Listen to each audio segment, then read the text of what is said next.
10टा जाति लक्षणा पाखे ये पूर्ण वैष्णव जे वैष्णव मु तार ही जाए से कहते गृह को आश्रम कर दियो गोटे श्लोकटे 2-3 मिनिट समय नहीं गाईदेवी पानी की विराम कर कथा आम काली शुणा ये सुंदरकांड आम 20% भी करनी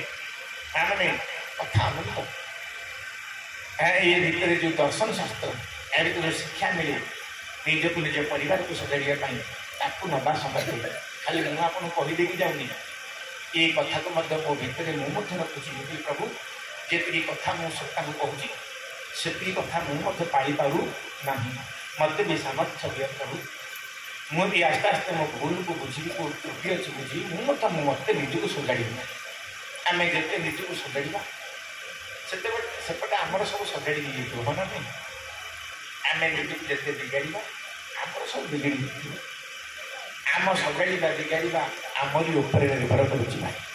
बोले आनंद कंद भगवान की जय तेणु गृह को आश्रम करदे कहते गृहस्थ आश्रम पहले गृह को आश्रम केमती करवा कहले सानंदं सदनं सुता ससुदयो कांतान दुर्भासिनी सनमित्रं सुधनं सुजसितिरति आज्ञापरा सेवका आतिथ्यं शिव पूजनं प्रतिदिनं मिष्टान्न पान गृहे साधु संगम पासते सततं धन्या गृहस्थाश्रमं लंबा सुपति आगे सर्ट करके बुझे भावी उचित हेनी आम काली कथा आरंभ करवा ये श्लोक को लेकर काली आम शुणा गृहस्थाश्रम केमिता कौन कह आम परिवार भितर